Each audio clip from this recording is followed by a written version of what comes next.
नमस्कार दोस्तों, as education में मैं आकांक्षा सोनडी आपका बहुत-बहुत स्वागत करती हूँ। तो हमने इसके पहले वाली क्लास में देखा था कि हम वर्गीकरण देख रहे थे। हमने टैक्सोनॉमी चालू की थी, तो टैक्सोनॉमी में हमने सबसे पहले क्या देखा था कि कौन-कौन से साइंटिस्ट आए। सबसे पहले हमने लिनियस की देखी थी, जिन्होंने टू किंगडम क्लासिफिकेशन दिया था। उसके बाद हम नेक्स्ट किस पे आए थे, आर.एच. व्हिटेकर पे आए थे। तो आर.एच. व्हिटेकर ने हमको सबसे पहले क्या दिया था, 5 किंगडम क्लासिफिकेशन दिया था। मतलब इन्होंने संपूर्ण जीवधारियों को 5 जगत में विभाजित किया था। मतलब इनको हम क्या कहते हैं, 5 किंगडम क्लासिफिकेशन कहते हैं। तो हमने इसको सबसे पहले देखा था कि उन्होंने कौन-कौन से 5 जगतों में बांटा है उसको। तो सबसे पहले का नाम क्या रखा था उन्होंने, मोनेरा किंगडम। दूसरे का रखा था उन्होंने प्रोटिस्टा किंगडम। तीसरे का उन्होंने रखा था प्लांटी किंगडम। फोर्थ वाला था उन्होंने फंजाई रखा था। और उसके बाद उन्होंने लास्ट रखा था एनिमेलिया। तो आपको इन पांचों के नाम याद रखना पड़ेगा, फिर हम धीरे धीरे इन सबका एक चैप्टर चालू करेंगे। तो सबसे पहले आता है मोनेरा किंगडम, दूसरा प्रोटिस्टा, तीसरा प्लांटी, फिर फंजाई और फिर एनिमेलिया। तो हम सबसे पहले जानेंगे किसके बारे में, मोनेरा जगत के बारे में। मोनेरा जगत जो ऐसा है, अभी हम इसकी थोड़ी थोड़ी जानकारी लेंगे पांचों जगत के बारे में, फिर हम इसके एक एक चैप्टर्स को धीरे धीरे डिटेल में पढ़ेंगे। तो सबसे पहले हमारे पास क्या आया, मोनेरा किंगडम में।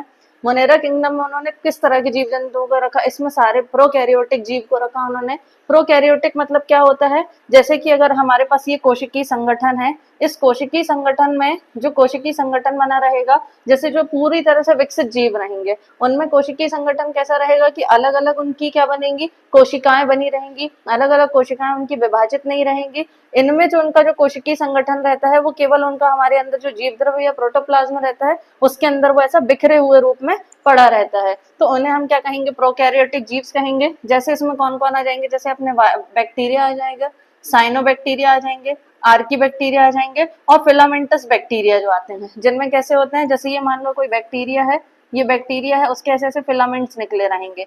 ये फिलामेंटस जीव भी किसमें आते हैं, अपने सब मोनेरा जगत में आएंगे। तो मोनेरा जगत में आपको सबसे पहले याद रखने वाली कौन सी चीज हो जाएगी कि इसके जो जीव रहेंगे सारे प्रोकैरियोटिक रहेंगे। एग्जाम्पल के लिए हम क्या देखेंगे इसमें, जैसे बैक्टीरिया आते हैं, साइनोबैक्टीरिया आते हैं, आर्की बैक्टीरिया आते हैं, फिलामेंटस जीवाणु आते हैं। इनका जो जीव द्रव्य, इनका जो कोशिकीय संगठन रहेगा, वो कैसा रहेगा, जीव द्रव्य के अंदर ऐसे बिखरा हुआ पड़ा रहेगा। देन हमारा नेक्स्ट कौन सा आता है, प्रोटिस्टा वर्ग।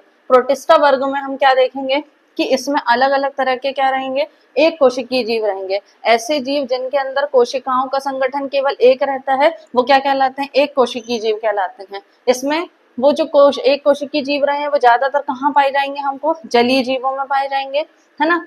यूकैरियोटिक रहेंगे। ये यूकैरियोटिक कैसे रहेंगे कि इनका जो कोशिकीय संगठन रहेगा वो विकसित रहेगा, इनके अंदर केंद्र का भी पाया जाएगा। एग्जाम्पल के लिए जैसे हम क्या ले लेते हैं इसमें, युगलीना को। युगलीना को हम क्या कहते हैं, पादप और जंतुओं के बीच स्थित रहता है, जैसे हम क्या कहेंगे, युगलीना इसका बेस्ट एग्जाम्पल होता है।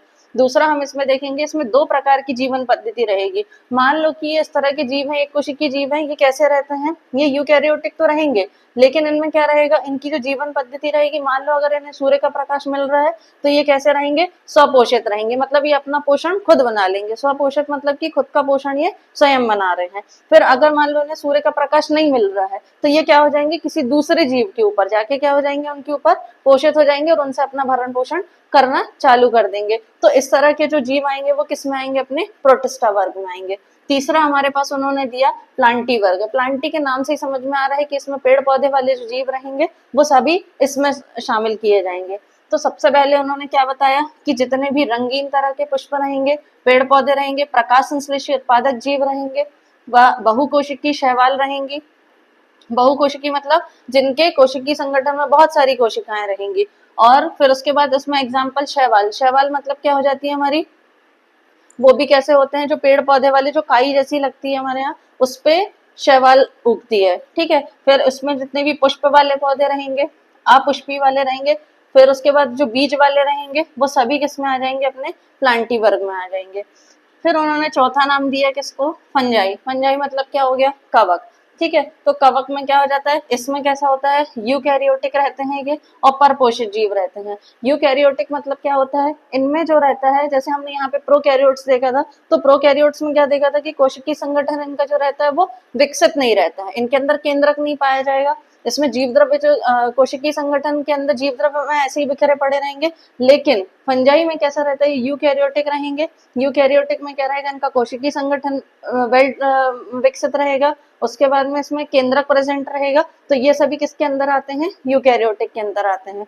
फिर इसमें परपोषित जीव रहेंगे। परपोषित मतलब कि दूसरे के ऊपर पोषण करने वाले जीव जो रहेंगे वो फंजाई में आएंगे, और इनमें अवशोषण के द्वारा कैसा होता है, पोषण होता है। मान लो अगर ये किसी चीज के ऊपर, वहां पर अगर ये फंगस जो है, फंगस जैसे हमारे बारिश के दिनों में सबसे ज्यादा निकलती है, अगर ये बारिश के दिनों में ये निकलेगी और ये उस जगह पर रहेगी, तो इसको किसी भी जीव से पोषण मिलेगा, ये उससे अपना आहार ग्रहण कर लेगी और अपना जीवन यापन चलाते रहेंगे।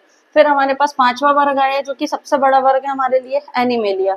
एनिमेलिया में क्या हो जाएगा, एनिमेलिया से समझ में आ रहा है कि एनिमल्स, है ना, जितने भी जीव जंतु हैं जो समभोजक हैं, है ना, जो यूकैरियोट्स हैं, सभी सरीसृप आते हैं, पक्षी आएंगे, जलीय जीव आएंगे, जिनमें वेल सेटल्ड क्या रहेगा, उनमें न्यूक्लियस रहेगा, केंद्रक रहेगा, जीव द्रव्य रहेगा, सारी चीजें इनमें प्रेजेंट रहेगी, वो सब किसके अंतर्गत आएंगे, एनिमेलिया में। तो इससे हम देखेंगे ये कैसे रहेंगे, बहुकोशिकीय, इनमें बहुत सारी कोशिकाएं रहेंगी, है ना, जंतु संभोजक रहेंगे।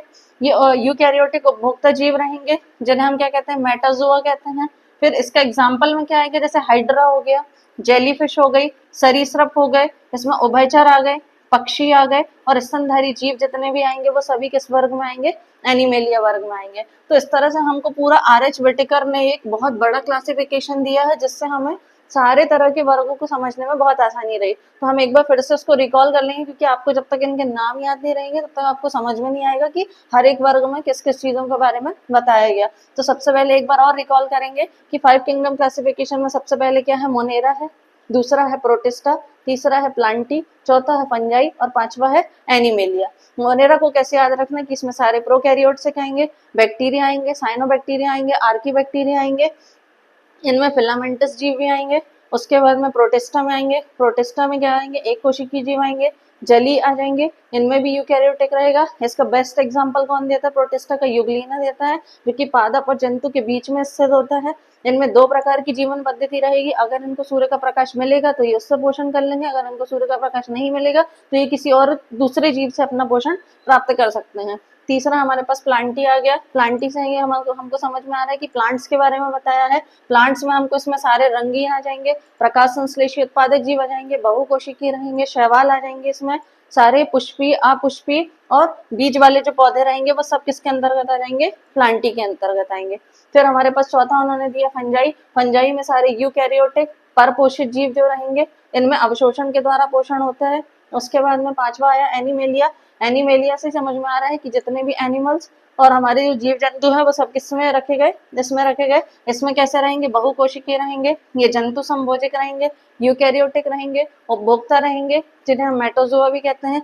इनके अपन कुछ एग्जाम्पल देखेंगे, जैसे हाइड्रा हो गया, जेलीफिश हो गई, सरीसृप हो गए, उभयचर हो गए, पक्षी हो गए, स्तनधारी जीव। इस एग्जाम्पल को समझाने का मतलब क्या है कि जैसे जेलीफिश कहाँ रहती है, जल के अंदर, है ना, सरीसृप में कौन से आ जाएंगे अपने, जो सरीसृप वर्ग के आते हैं, उभयचर जो है वो जो दोनों जगह रह सकते हैं, पक्षी जो आ जाएंगे जो कि ऊपर रह रहे हैं, और उसके बाद स्तनधारी जीव में जैसे मनुष्य हो गया, बाकी सारे जीव जंतु जो हो जाएंगे वो सब किस में आ जाएंगे, एनिमेलिया वर्ग में। तो इस तरह से हम इसके पूरे क्लासिफिकेशन को देगा। अब हम इसमें एक एक जगत के बारे में डिटेल में उसका एक एक वीडियोस के द्वारा हम उसका अध्ययन करेंगे।